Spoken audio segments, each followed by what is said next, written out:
അപ്പോൾ നമ്മൾ വായിച്ച വാക്യം, നാം ചോദിക്കുന്നതിലും നനയ്ക്കുന്നതിലും അത്യന്തം പരമായി ചെയ്യുവാൻ നമ്മിൽ വ്യാപരിക്കുന്ന ശക്തിയാൽ കഴിയുന്നവന്.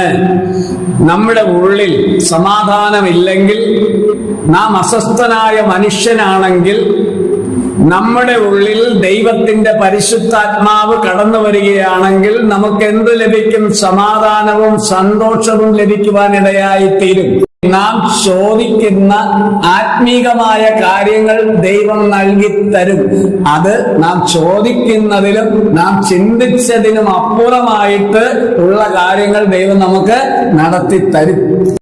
അത് നിമിത്തം ഞാൻ സ്വർഗത്തിലും ഭൂമിയിലുമുള്ള സകല കുടുംബത്തിനും പേർ വരുവാൻ കാരണമായ പിതാവിന്റെ സന്നിധിയിൽ മുട്ടുകുത്തുന്നു. മറിയത്തിന്റെ മുൻപിലല്ല മുട്ടുകുത്തേണ്ടത്, പുണ്യാളന്മാരുടെ മുൻപിലല്ല മുട്ടുകുത്തേണ്ടത്. പിന്നെ ആരുടെ മുൻപിൽ നീ മുട്ടുകുത്തണം? പിതാവായ ദൈവത്തിന്റെ സന്നിധിയിൽ നീ മുട്ടുകുത്തണം. ഒരു വിഗ്രഹത്തിന്റെ മുമ്പിലല്ല നമ്മൾ മുട്ടുകുത്തേണ്ടത്, മനുഷ്യന്റെ മുമ്പിലല്ല നമ്മൾ മുട്ടുകുത്തേണ്ടത്, ഒരു പുരോഹിതന്റെ മുമ്പിലല്ല നമ്മൾ മുട്ടുകുത്തുന്നത്. പിന്നെയോ നാം മുട്ടുകുത്തേണ്ടത് പിതാവായ ദൈവത്തിന്റെ സന്നിധിയിലാണ് മുട്ടുകുത്തേണ്ടത്. അപ്പോൾ അങ്ങനെ പൗലോസ് പറഞ്ഞു വന്നിട്ട് പറയാണ്, അവൻ തന്റെ മഹത്വത്തിന്റെ ധനത്തിനൊത്തവണ്ണം അവന്റെ ആത്മാവിനാൽ നിങ്ങൾ അകത്ത മനുഷ്യനെ സംബന്ധിച്ച് ശക്തിയോടെ ബലപ്പെടേണ്ടതിന്.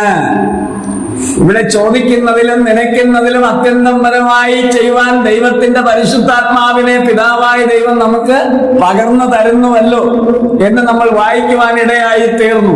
ഇവിടെ എന്തിനാണ് അങ്ങനെ തരുന്നത്? ദൈവം, പിതാവായ ദൈവത്തിന് എന്തുണ്ട്? മഹത്വമുണ്ട്. ആ മഹത്വം എന്താണ്? ഈ ഭൂമിയിലുള്ള സകല സമ്പത്തിനേക്കാളും വിലയേറിയതാണ് ദൈവത്തിന്റെ കരങ്ങളിൽ ഇരിക്കുന്ന ദൈവത്തിന്റെ മഹത്വം.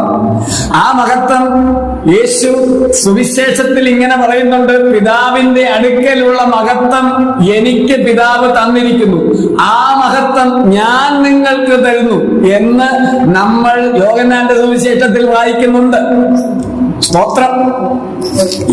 അപ്പോൾ ഇവിടെ പൗലോസ് പറയുകയാണ്, അവന്റെ ആത്മാവിനാൽ നിങ്ങൾ അകത്ത മനുഷ്യനെ സംബന്ധിച്ച് ശക്തിയോടെ ബലപ്പെടേണ്ടതിനും ക്രിസ്തു വിശ്വാസത്താൽ നിങ്ങളുടെ ഹൃദയങ്ങളിൽ വസിക്കേണ്ടതിനും വരം നൽകണമെന്നും നിങ്ങൾ സ്നേഹത്തിൽ വേരൂന്നി അടിസ്ഥാനപ്പെട്ടവരായി വീതിയും നീളവും ഉയരവും ആഴവും എന്ത് എന്ന് സകല വിശുദ്ധന്മാരോടുകൂടെ ഗ്രഹിപ്പാനും പരിജ്ഞാനത്തെ കവിയുന്ന ക്രിസ്തുവിൻ സ്നേഹത്തെ അറിവാനും പ്രാപ്തരാകുകയും ദൈവത്തിന്റെ എല്ലാ നിറവിനോളം നിറഞ്ഞു വരികയും വേണമെന്ന് പ്രാർത്ഥിക്കുന്നു. സ്തോത്രം. ഇവിടെ ആമേൻ പൗലോസ് പറയുകയാണ്, നാം ചോദിക്കുന്നതിലും നനയ്ക്കുന്നതിലും അത്യന്തം പരമായി ചെയ്യുവാൻ നമ്മിൽ വ്യാപരിക്കുന്ന ശക്തിയാൽ കഴിയുന്നവന്. നാം മുകളിൽ പറഞ്ഞ കാര്യങ്ങളൊക്കെയും നമുക്ക് ലഭിക്കണമെങ്കിൽ എന്ത് വേണം? പരിശുദ്ധാത്മാവിന്റെ ശക്തി നമ്മിൽ വ്യാപരിക്കണം. അങ്ങനെ വ്യാപരിച്ചാൽ എന്ത് സംഭവിക്കും? നമ്മുടെ അകത്ത മനുഷ്യൻ ബലപ്പെടും. അകത്ത മനുഷ്യന് ബലമില്ലെങ്കിൽ നമ്മൾ ബലഹീനരാണ്. പുറമെ ക്ഷീണിതരാണെന്ന് മറ്റുള്ളവർക്കും ബലമില്ലെന്ന് തോന്നിയാലും അകത്ത മനുഷ്യൻ ബലപ്പെട്ടിരുന്നാൽ എന്താണ്? നമ്മൾ ബലമുള്ളവരാണ്. ആ ബലത്തിൽ നമ്മൾ എന്ത് ചെയ്യും? എതിരിടാൻ വരുന്ന സിംഹമാണെങ്കിൽ അതിന്റെ വായെ പിടിച്ച് കീറിക്കളയും.